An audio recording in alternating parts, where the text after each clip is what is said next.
everybody. You're here for our second live stream of this season. My name is Stacy Leonard. I'm the events manager here at Connecticut River Conservancy and excited to have you here today. Today's live stream is the Drive to Survive, Fish Migration in the Connecticut River. And as you may know, we've been offering these live streams as a way to bring our rivers to you, to go deep into important issues affecting rivers, and to foster an interactive dialogue. So welcome. In today's episode, we're going to take a deep dive into the epic tale of fish migration. Who's swimming up and down the Connecticut River? Why do fish migrate, and what obstacles do they face on their journeys?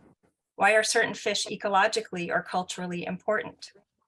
While there are many fish migrating this season and others, CRC's experienced and talented staff will share migration stories about 3 of these fish today: the sea lamprey, American shad, and American eel, as well as answering all of your fishy questions. And we're going to roll out a little surprise at the end. Before we go on, just a few of our usual housekeeping details.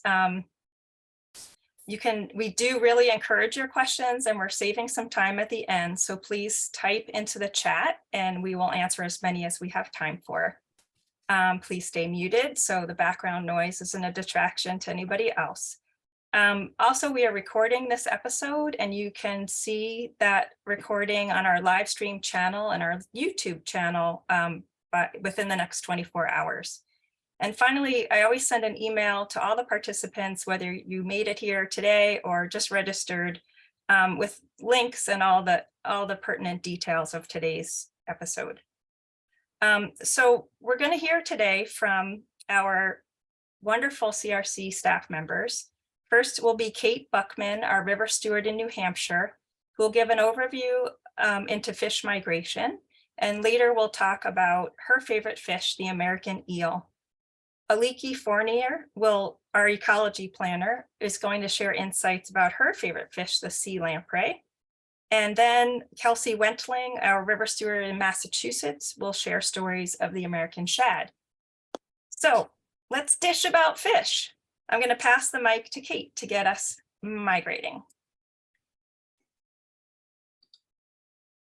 Hello, everyone. Nice to see you. Thanks so much for attending our live stream today.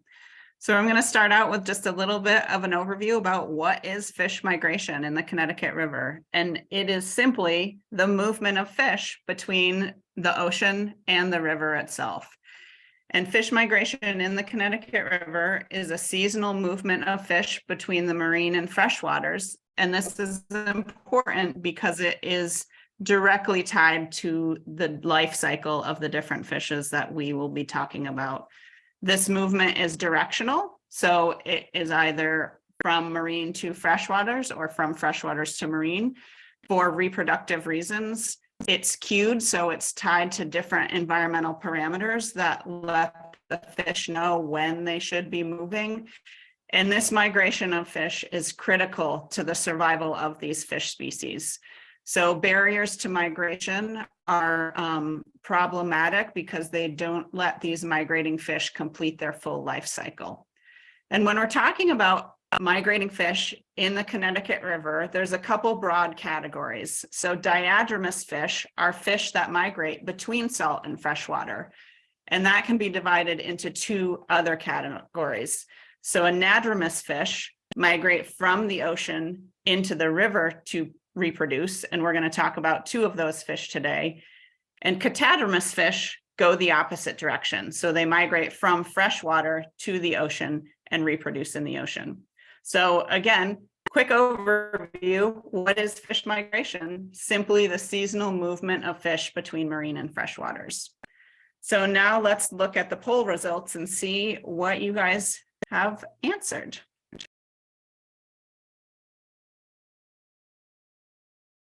And it looks like the majority of people have seen American shad and sea lamprey migrating near you. Whoa, a couple slimy sea monsters. That's amazing.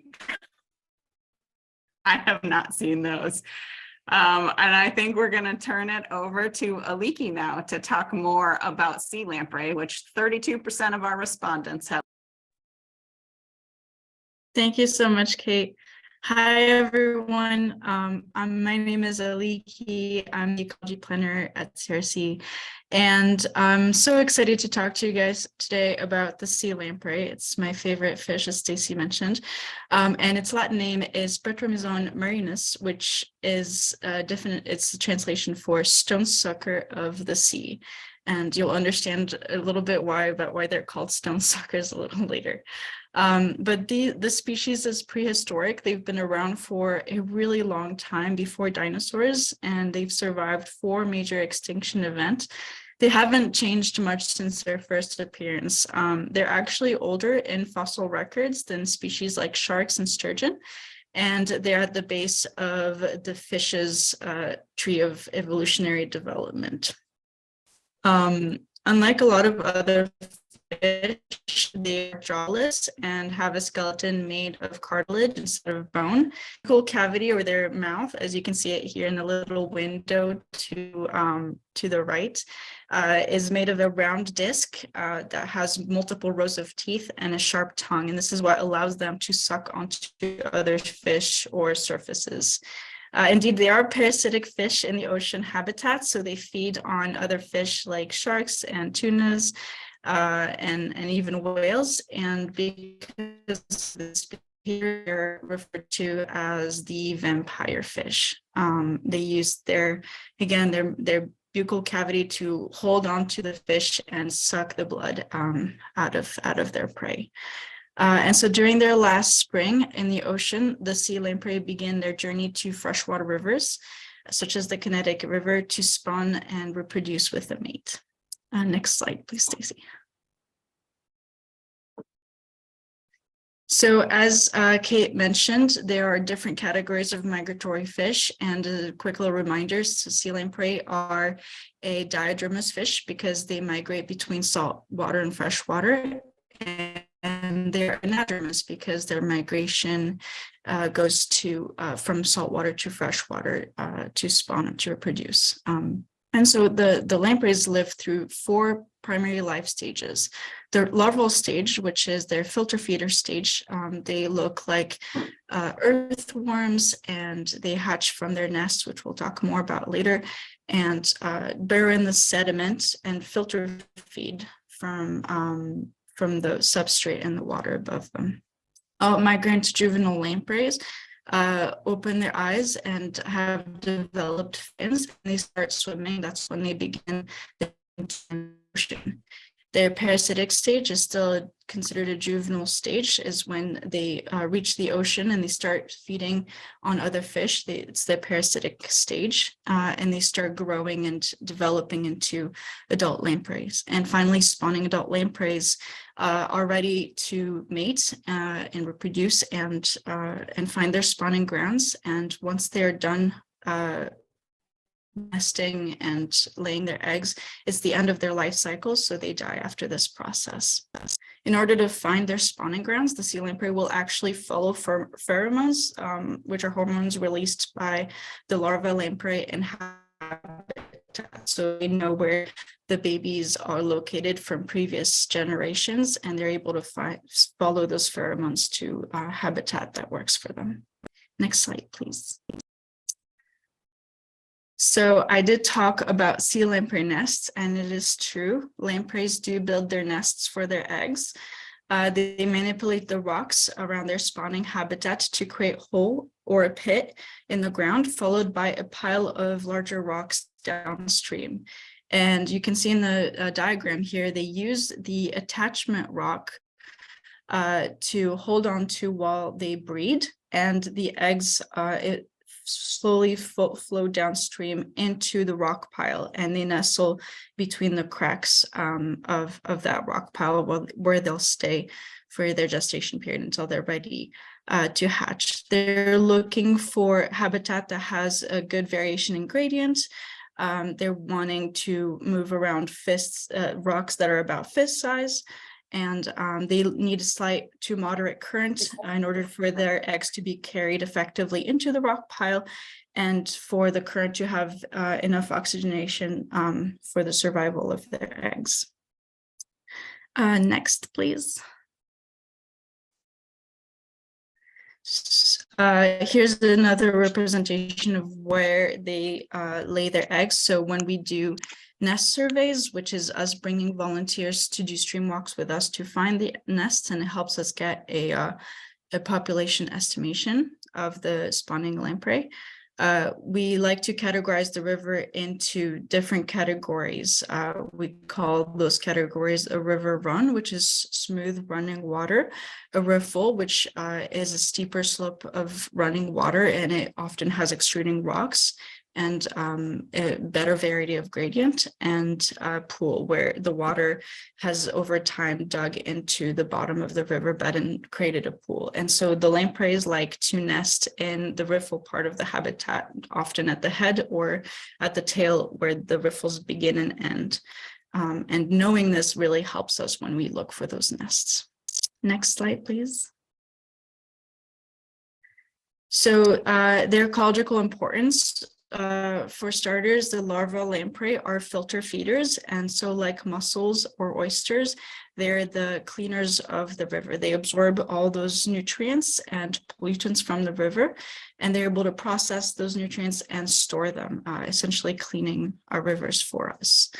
Another good aspect of having them in our ecosystem is when the adults migrate from the ocean to freshwater systems, they bring in a ton of new nutrients to the ecosystem, like nitrogen, that can really help our local environment. And their impact also extends beyond their life.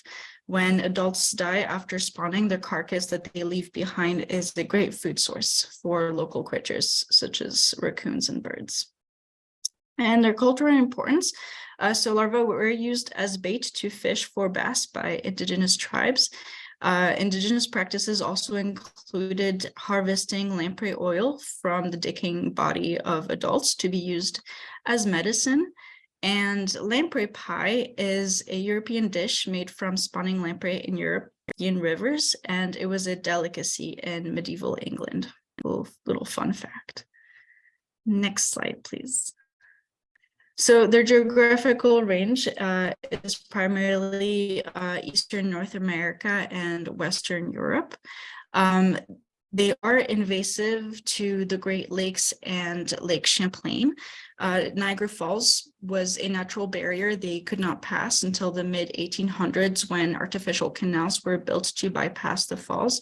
And since then, the lampreys have been able to go past the falls and settle in the Great Lakes and Lake Champlain region, and earned a bad name in the North American region. Next slide, please. So as the lamprey migrate upstream to reach their spawning habitat, they encounter multiple challenges. In the 1700s, the Connecticut River Valley was a center for industrial and agricultural industries, and thousands of mill dams were constructed along the Connecticut River and its tributaries, cutting off thousands of miles of spawning habitat for migratory fish like the sea lamprey. This disruption, in addition to other riverside developments, are the primary cause of habitat loss for sea lamprey. Other challenges include predation by larger species and birds, of course, and finally, human interactions with the species. As mentioned earlier, they are invasive in the Great Lakes and Lake Champlain Basin, and that has caused confusion between our communities. To this day, local spawning lampreys are still unnecessarily hunted from their spawning grounds and killed, just as their cousins in the Great Lakes region. Next slide, please.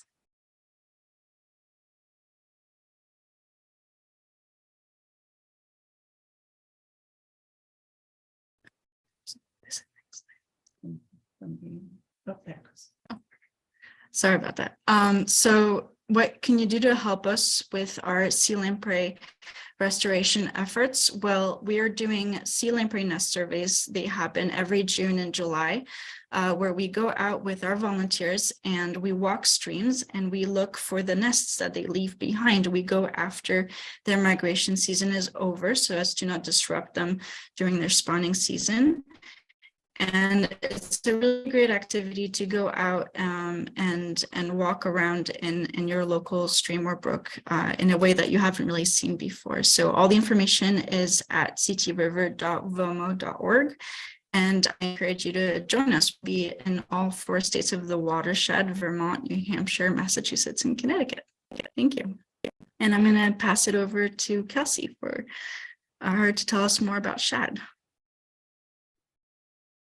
Hi everyone, my name is Kelsey. I use she, her pronouns, and I work as the river steward for the Massachusetts portion of the Connecticut River. I was feeling inspired by Aliki just now translating the Latin name for American shad, so dropped that into Google Translate, and I just learned that it translates as very tasty shad or very tasty fish. So thanks for that motivation, Aliki. American shad are also an anadromous fish, meaning that they spend most of their life out in the marine environment and then migrate back into fresh water in the spring. They're part of the herring family. So for those of you who had said you saw river herring migrating this season, those are relatives of the American shad, the alewife, and the blueback herring. These fish are generally fairly large. The females are larger than the males and can be around 2 feet long, while the males would be a few inches shorter. In general, the fish that anglers are catching are in the 3 to 5 pound range, but the largest, the world record for shad is actually held in the Connecticut River in South Hadley, and that was at 11 pounds and 4 ounces. Their bodies have these silvery edges and with this blue-green tint that's represented in the graphic. Their range is pretty broad, so American shad will range all the way from Florida up to Canada on the East Coast. That's their native range, but they have also been introduced in the Pacific Northwest, where there is now a population. American shad are repeat spawners, meaning that they can come back to the same river to reproduce more than once. And this is observed more as you travel north from North Carolina to Canada. So as you work up the coast, there's been observations of greater proportions of repeat spawners moving northward. Next slide. So as I said, shad are anadromous, meaning they spend their life out at sea and return to the river to spawn or to reproduce. Spawning is generally triggered by temperature. So when the Connecticut River gets to around 50 degrees, which is usually late March, early April, that's when the migration of shad up the Connecticut River will begin. As these fish make their way upriver, the female fish are what's called broadcast spawners, meaning that they will disperse a large number of eggs, averaging around 300,000, over 300,000 in the Connecticut River, but they don't drop them all at once. So as they're moving around, they may drop 40 to 50,000 at a time, spreading all these eggs throughout the river, which will be fertilized by the male fish. Not all of these fish will be fertilized or will survive, but having such a large quantity of eggs throughout the river ensures greater population that can move back downstream for the outmigration. Historically, shad have been able to get as around 270 miles upriver up to Bellows Falls, and so that would be spawning habitat for them today. In order to do that, they have to make it up 3 dams through various fishways.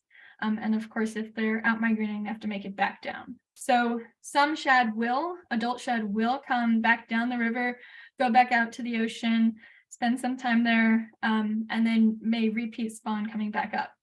However, this entire journey is pretty exhausting for the adult shad, and a number of shad will actually die after they spawn. So at around this time of year, we often get a lot of concern, some calls for people seeing a bunch of dead fish in the river. So if you are out on the Connecticut River or on a tributary and you notice a dead shad at this time of year, it's not always cause for great alarm. In doing this, they're returning, as Aliki said, nutrients to our ecosystem, which is an important part of our ecosystem services. So after they've spawned and the eggs have hatched, the juveniles spend maybe around 80 days in the freshwater ecosystem. And then in late summer, early fall, they'll out-migrate to the ocean. As I said, they'll have to, for those who made it up past the dams, come back through the dams. And we'll talk a little bit about that as well. Next slide. So in addition to the ecological benefits that migratory fish and shad provide, shad have traditionally been a very tasty source of food for indigenous groups and then for Europeans when they colonized this part of the United States. So as you can see, shad play the role of prey most of the time out in the marine ecosystem all year round. Both juveniles and adults will be eaten by marine animals and fish and birds. Then as they start to migrate up the river, adults might be eaten by predatory birds or other fish as they're migrating through the estuary, and then juveniles become a source of food as well. So they have a very integral part in the food web, and as they continue to make this migration, provide a source of nutrients for our ecosystem, but also for other wildlife throughout the Connecticut River Valley and into the ocean. Next slide. So like many types of fish throughout North America, the population has been in decline from what we think it historically was. The U.S. Fish and Wildlife Service has set some goals to restore shad populations above what they are today. So this graph on the left is looking at shad migration seasonally, and this is information from the Holyoke Dam from 2021. So the dark solid black line would be temperature, and then, or I'm sorry, that's the cumulative migration. The dotted black line is temperature, and then the very bottom black line with dots on it is daily migration of shad. So you can see, again, as temperature increases, we see a greater increase of migration of shad at Holyoke. And then on the right, we're looking at trends over time. So after fish lifts, rudimentary fish lifts were installed at the Holyoke Dam around the 50s and then upgraded from around late 60s to the early 90s, there was an increase in the shad run, really positive. After that, in the early 90s, there was unfortunately a dramatic and unexpected decline, which could be for multiple reasons that again, we'll talk about in just a minute. So historically, as I said, we used to have many, many more shad than we do today. Today, we measure them in the hundreds of thousands or in the thousands, but historically, we think that they would have been in the millions. Likewise, salmon, Atlantic salmon, used to migrate up the Connecticut River, maybe around 20 to 80,000 a year. The last time we had salmon in the Connecticut River was 2019, and there were just 3 salmon. So they're considered extinct from the Connecticut River. The Connecticut Department of Energy and Environmental Protection does a lot as well to restore shad habitat, restore the fishery, and they measure incoming shad to the mouth of the Connecticut River. So currently there's a goal to have at least 1.7 million shad entering the mouth of the river annually, and that's based off of available habitat upriver and tributaries and in the Connecticut River. In 2015, the total number was around 700,000, and on average, about 650,000 fish make it into the mouth, into the estuary of the Connecticut River. Next slide.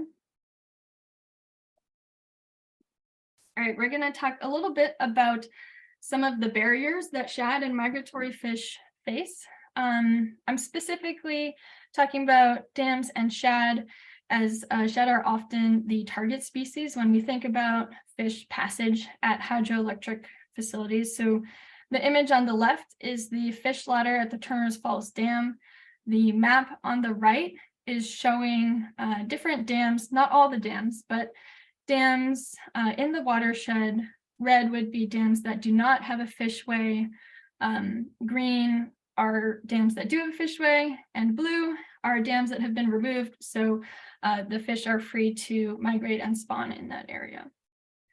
A little bit of definition. So a fishway is really just a narrow passageway that a fish discovers as it's moving upriver.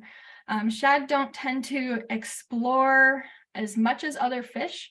So when dam operators and owners are designing and creating fishways, they might need to consider multiple entrances so that the shad can have a few different areas where it can migrate up and over the dam. They're attracted to flow, so there will often always be some amount of what's called attraction flow to encourage fish to come to that particular area. When the river is really wide or there are other sources of flow, that can be a cause of confusion for shad.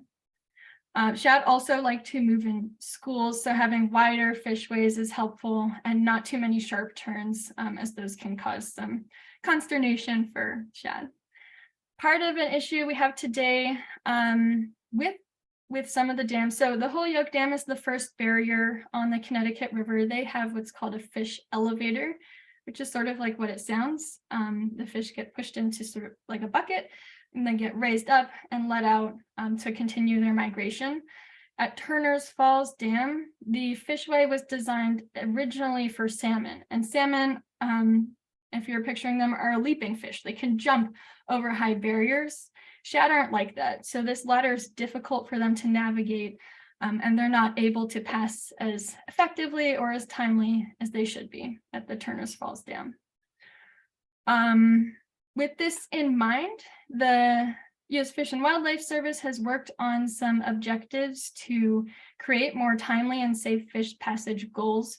So the goal for all hydropower projects on the Connecticut River is to have 75% of adult shad that are migrating upstream that come within 1 kilometer of the dam should be able to get up and over it within 48 hours. On the reverse side of that, with the outmigration, 95% of the juveniles and the adults that come in with 1 kilometer of the project should be able to get past it safely within 24 hours. Next slide. So how are we doing working towards those goals? As I said, the Fish and Wildlife Service and many other state agencies have worked hard to make these objectives. Not exactly what we had historically, but what they think can be achieved realistically.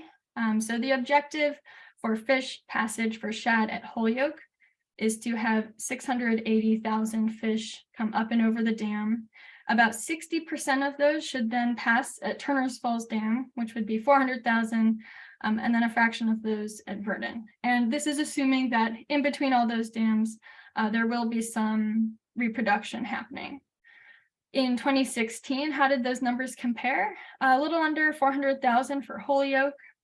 At Turner's Falls, just 54,000, and then 40,000 at Vernon. So you can see that over 150,000 fish that should be passing at Turner's Falls Dam are not passing. But with the proposed new fish elevator coming with FERC relicensing at Turner's Falls Dam, that number should grow drastically. So far, we have some provisional data to share from this year. So at Holyoke, the fish run is already looking much better. The shad run is looking much better than it did last year at 270,000 and 23,000 coming in at Turner's Falls so far. And we expect those numbers to continue to increase. And that is the brief story of the journey of shad up the Connecticut River. And I'm now going to hand it off to Kate to talk about the American eel. Thank you, Kelsey. I am going to talk about American eel, which I think is a wonderful and beautiful fish. And the eel may look a lot like lamprey, but they're actually more closely related to shad than they are to lamprey. They are a bony fish, like shad are, and they have true jaws, unlike lamprey, and they also have little pectoral fins, which the lamprey don't have either. And one of the things that I think is really interesting about the American eel is it is a catadromous fish. So unlike the other two species that we have talked about and many of the migratory fish that we think about, they spend the majority of their lifetime in freshwater and go to the ocean to breed. Next slide, please. And so the American eel has a pretty epic migration like the rest of these fish. It migrates to the Atlantic Ocean from both North America and Europe and breeds in the Sargasso Sea. And the Sargasso Sea is located in the middle of the Atlantic Ocean. And it is the only sea whose boundaries are currents. And so it's bounded on the western side, notably by the Gulf Stream, and the North Equatorial Current on the south, both of which are very important to the eel life cycle and life history. What this also means is that the location of the Sargasso Sea isn't static. It can move around a little bit. And so what's happening in the part of the eel life cycle out in the Sargasso Sea is actually still pretty mysterious. We don't know as much about it as we do about many other fish species. But generally, eel breeding and the larval phase of eel happens somewhere between the Azores and sort of the Caribbean island chain there of the Dominican Republic and Puerto Rico and Cuba, where the baby carriage is located. However, this is a really short part of the eel life cycle, and the eels actually spend the majority of their time in freshwater. And so the habitat for American eel is our rivers on the entire eastern seaboard in Europe and in part of the Gulf of Mexico too. So they have a pretty extensive native range in freshwater rivers all the way up through Canada and even over to the Mississippi River as well. And they spend the majority of their time eating and growing in this freshwater part of their life cycle, which is pretty impressive. Next slide, please. And so this is their life cycle. We talked about spawning in the Sargasso Sea.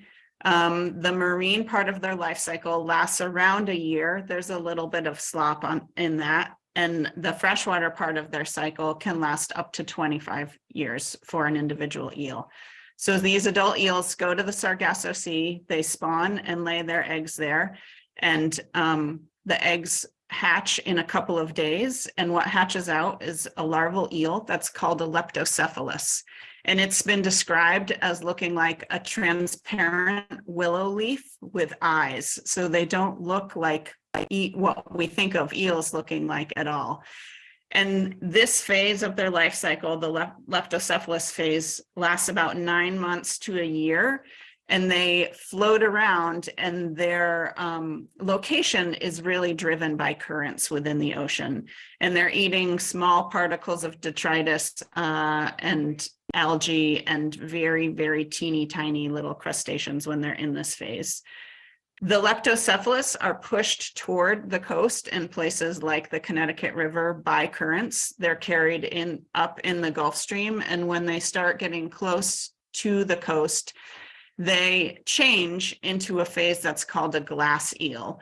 And the glass eel phase of the eels, they look like little teeny tiny eels, what we think of eels looking like. But at this stage, they are also transparent like they are in the leptocephalus phase. And these glass eels stay in this phase for a couple of months and start heading towards the estuaries and the rivers. When the glass eels start getting pigmentation, so they're changing color, they're getting a little bit darker color, they're getting some yellow, they're getting some green, they have changed into what we refer to as the elver phase. And this elver phase is what starts migrating up into the freshwater. The difference between the elver phase and the next eel life stage is really size of eels. So they transform from an elver into a yellow eel, and the yellow eels look like elvers, they're just bigger.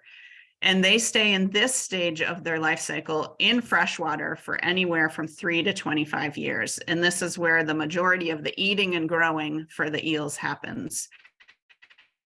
They are not yet sexually mature, and so at this stage, they are not classified as any particular male or female eel.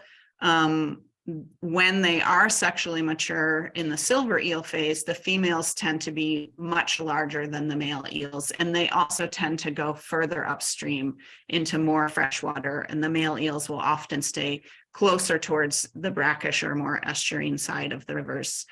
But this yellow eel phase lasts for a long time, and they eat and they grow throughout it. And what they are eating during this phase is a lot of benthic organisms. So think about things on the bottom of the rivers, like insect larvae, other benthic macroinvertebrates like small crustaceans, crayfish, those sorts of things, and even other small fish, and even sometimes littler eels.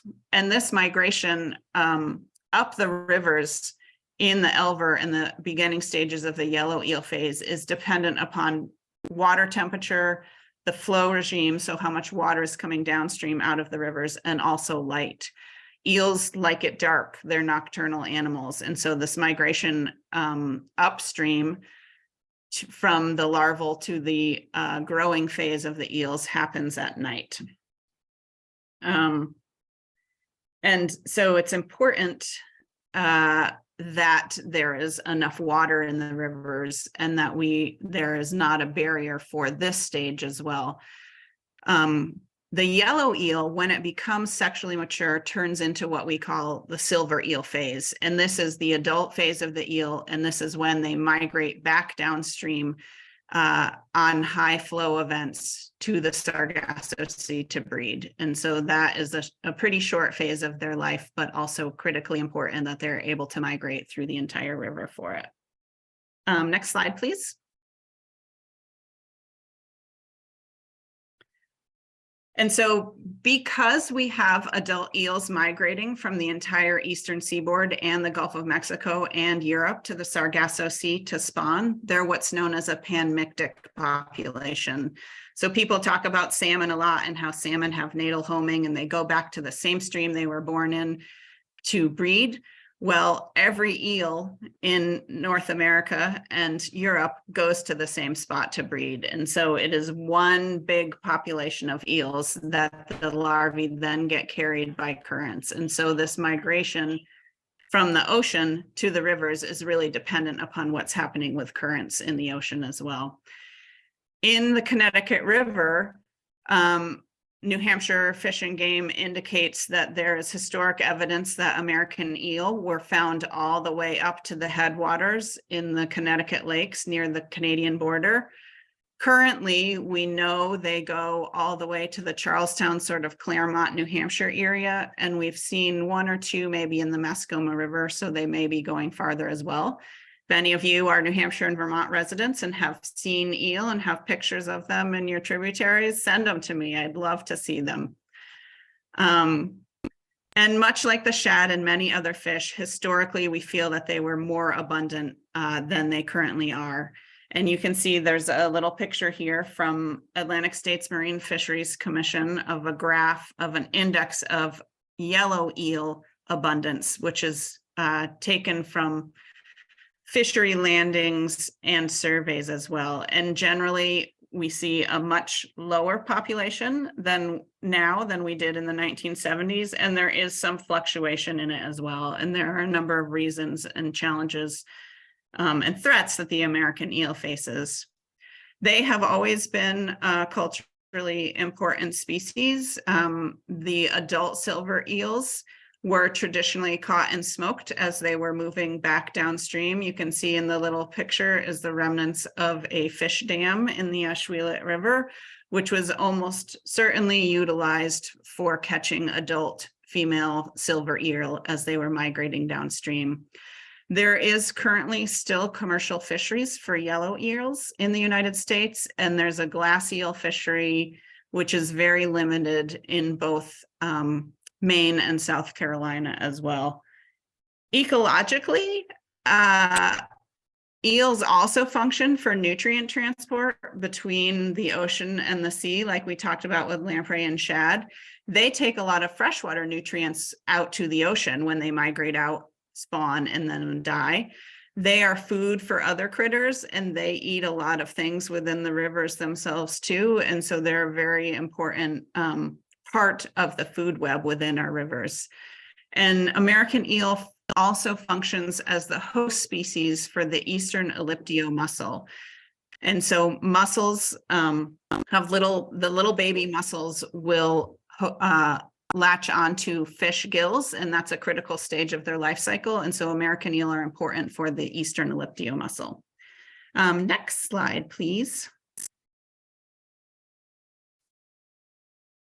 So what are some of these threats to eel survival?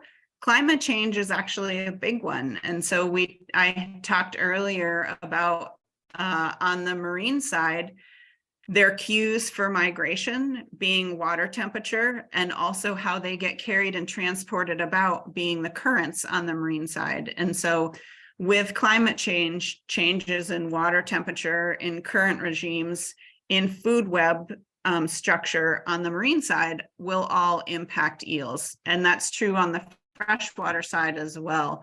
Changes in temperature, precipitation, and thus water levels in our rivers and major storms can all affect both the habitat availability for eels where they like to live and their migratory patterns as well. And like the shad, dams and barriers within the Connecticut River and other rivers are a big problem for American eel passage and survival as well. And I'm going to talk a little bit more in the next slide about how we overcome some of these for eel.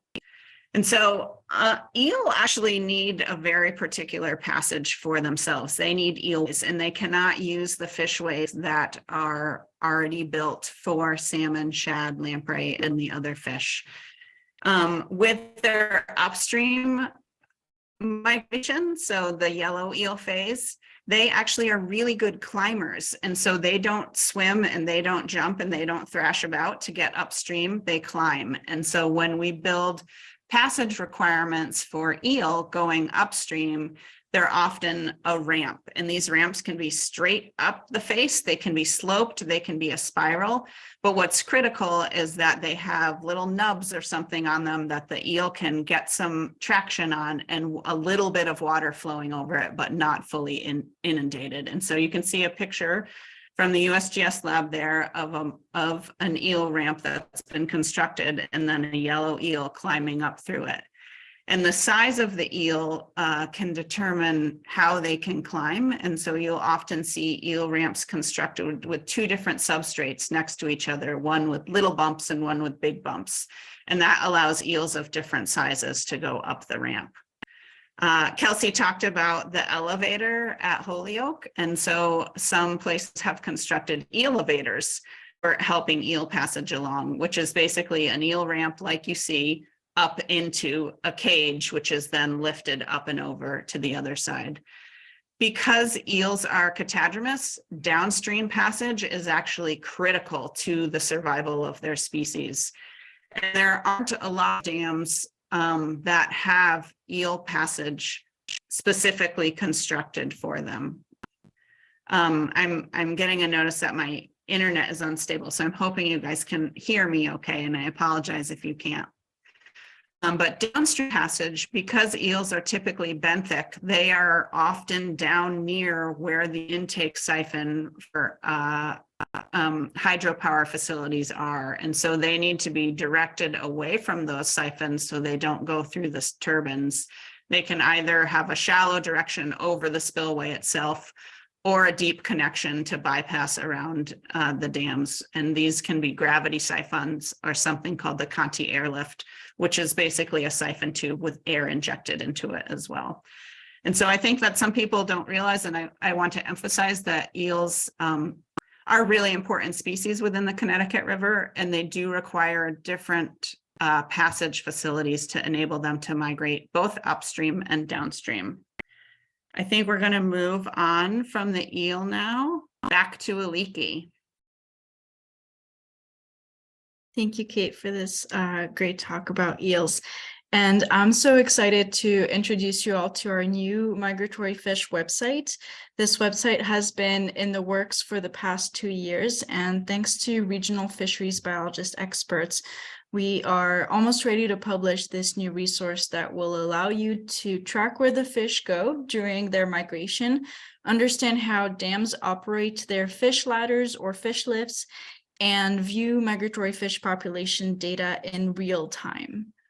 So we hope to invite you to visit this site in the next week or two. And in the meantime, please don't hesitate to contact us if you'd like to receive updates on its development. Next slide, please. And so we know that we dumped a lot of information. Next slide until the next slide. Thank you. We know we dumped a lot of information at you today, but here is what we want you to take away from this presentation. First of all, please know that sea lamprey are not invasive nor parasitic in the Connecticut River. If you see them on their way upstream, smile and wave to encourage them. Volunteer with us. We have a lot of fun projects happening this summer, and nest surveys begin next week. So learn more at ctriver.vomo.org. Support our work by following the dam's relicensing efforts and donating to remove old deadbeat dams that are no longer serving a purpose. Visit our new website when it is launched, and visit our local fish ladders. Dams often have viewing hours during the migration season, so you can see the fish as they migrate upstream. And finally, please share what you've learned today. Tell your friends about how cool migratory fish are. Awesome. Wow. Thanks to Aliki, Kate, and Kelsey for all that amazing detail into each little fishy. I learned so much, and I hope everybody here did as well. We're going to shift to Q&A time. So I'm going to stop the screen share. And if people want to put on their cameras and wave, we'd be delighted. It's great to see there's so many people here today. There's not a lot of questions in the chat. I do see one, and then after we answer that, or if people want to add more questions there, that's fine. Alternatively, you can raise your hand using the, let's see, is it in the reactions? In the reactions mode of your screen at the bottom, there's a raise hand feature. So why don't I start by reading out some of the questions, and we'll see who can answer them. So first question was about whether this conversation would apply to the Connecticut River above the dam at Wilder. And I think Kate spoke about that a little bit, but maybe you want to elaborate. Sure. Yes, it does apply to the dam above Wilder. Eel should be there and hopefully will be there as well. And with the relicensing of the more southern sites and the Wilder Dam on the Connecticut River, we would expect in the future to be shad to be passing north of Bellows Falls as well. They probably would not get past the Wilder Dam, but certainly eel should be, and hopefully will be in the future as well. Great. The next question is, what event is tied to the sharp decline of eels in the 70s? I don't actually know, and that's a really good question. And I suspect there are multiple things that play into that. We see a large decline in a lot of fish populations sort of around that area. There actually was a more active eel fishery historically as well too. And so before there were limits applied to fishery catches by the Atlantic States Marine Fisheries Commission, I expect that fishing would have had a larger impact on the younger life stages of the eels as well. And sometimes you just have declines in fish that we still don't know why they're happening. And so I can't point to a direct event of why that would have occurred. I expect it was a variety of different reasons. But if I find out an actual answer for you, I will have Diana post it on our social media and you can see it there. Perfect. Okay, the next question. Well, people are eager to see the fish migration website, so thank you for that comment, and we'll let you know when that becomes live. For Aliki, at what age or in what conditions do the lamprey larvae become juvenile? It's a good question. It can be anywhere between 3 to 10 years. It really depends on their development, like how they've been feeding and thriving during their larval stage. Their gestation period is about 10 to 20 days. And right after they hatch, they start developing those gills and that mouth to filter feed. And they're in that stage for, I think, the longest period in their life. And just continuing on the lamprey for a moment, the sea lamprey slide showed 3 to 10 plus years on the bottom. Was that for the larval stage? That was for the larval stage. Sky, you know. Wow. Wow. Okay, this one's, I think, for Kelsey. What has been the effect of the Northfield Mountain Power Plant on shad and other migratory fish? And will the requirements of the relicensing solve the problems? That's a loaded one. I'll do my best. So just a little context for those who aren't familiar. Northfield Mountain is a pumped storage hydroelectric project, meaning that when energy prices are low, they pump water from the Connecticut River up to the top of the mountain. And then when prices are high, or when there's energy needed, they'll send that water back down the mountain into the Connecticut River to generate electricity. So it's actually a net loss of energy, but provides electricity in some critical moments. The impact of this on shad is multifaceted and on migratory fish, but the studies that were done related to it were really focused on shad. So part of the issue is that when water is drawn up the mountain, at present, there's nothing to prevent fish from getting pulled up there and then possibly getting fish like eggs and larvae getting kind of pulled up the mountain and trained or impinged and also getting crushed by the turbines, so leading to mortality. This is documented, well known, and in the relicensing, there's a proposal to add a barrier net to the intake so that larger fish will not get pulled into the mountain.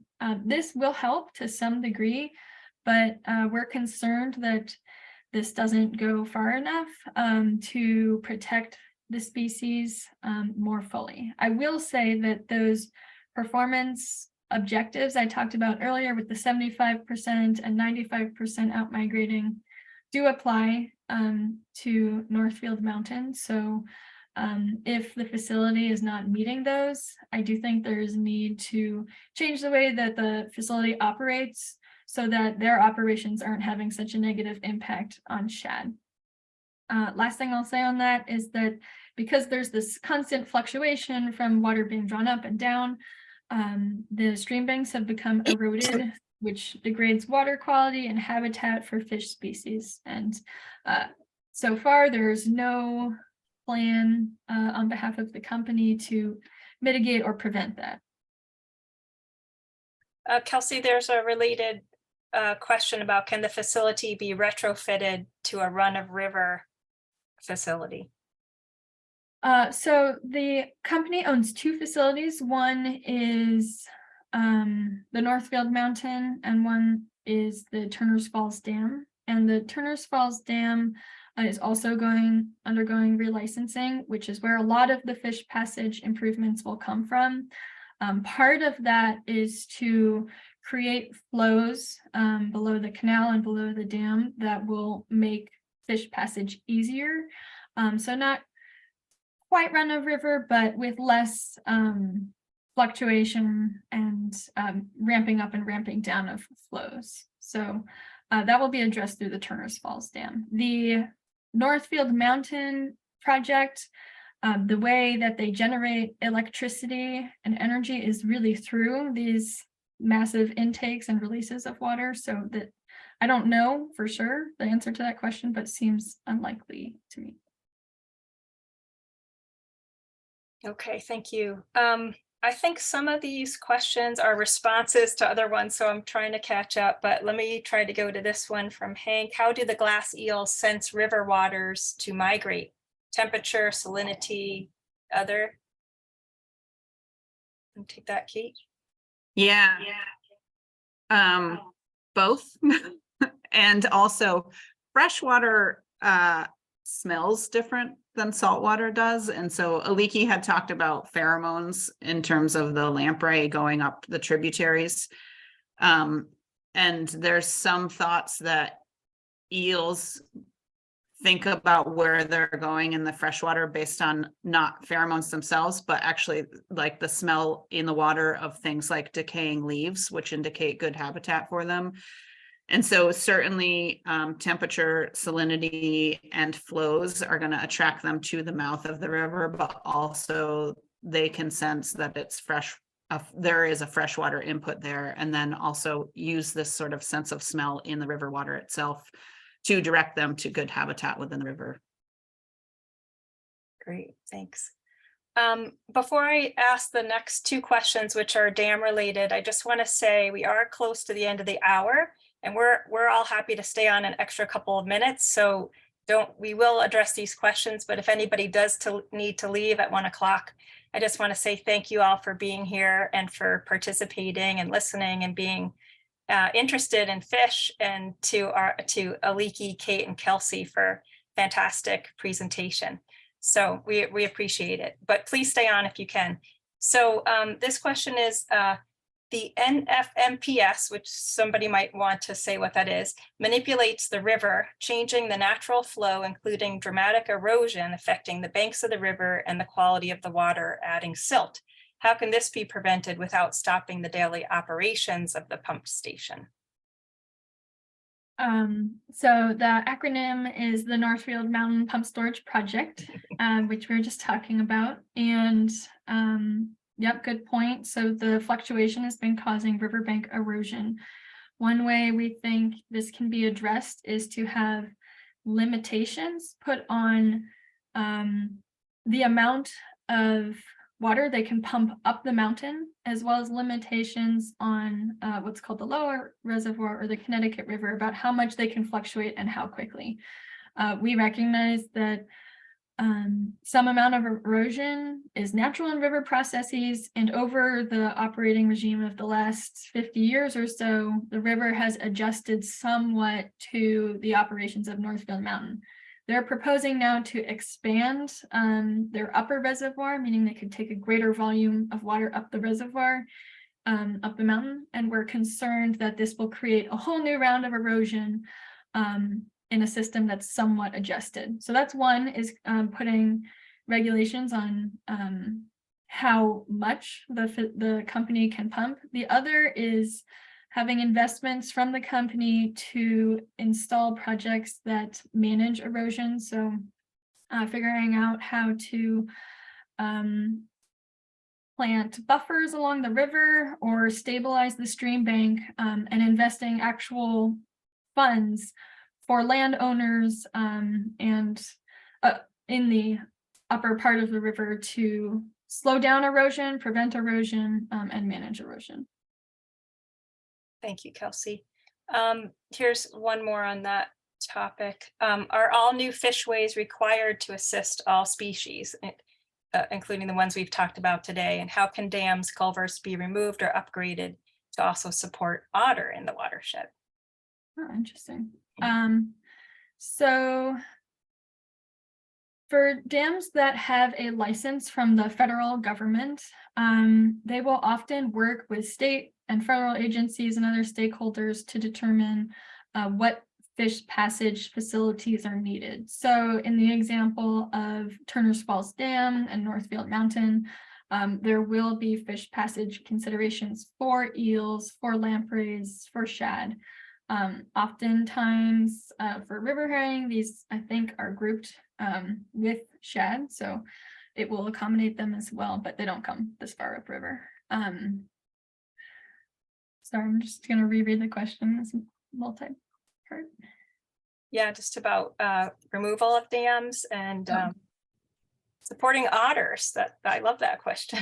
Yeah, I love that question too. I'll do my best. So for dams and culverts that present a barrier to migrating species, a lot of these that are no longer active hydropower or don't really serve a purpose can be removed. There are some barriers to this, like the cost of removing a dam, the permitting. The owner needs to be willing, but it's something that our organization, other organizations, state agencies are actively doing. So I think this year we have 2 or 3 dam removals. Last year we did 2 or 3 as well. So our preference is if it's not doing anything, take it out.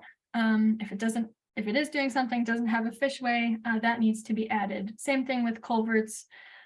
They can be upgraded to have more like a natural surface on the bottom that makes it and be wider so that any kind of species, including fish, including other birds or mammals, can migrate more safely through those culverts. So I don't have a specific answer to the otter question, but I would think that as these culverts are getting upgraded to be wider, to be more accessible for wildlife, that would serve them well as well. Great. And it looks like we have one more question. Have the fishways on the Falls River, a tributary of the Connecticut, helped any of these fish? I believe they are for the alewife and maybe another. Anybody know? Is this in the Connecticut portion of the river, maybe? It's in Massachusetts. Okay. No, it's in Connecticut, in Ivoryton and Essex. Okay, They're that's the three one I thought. fishers, yeah.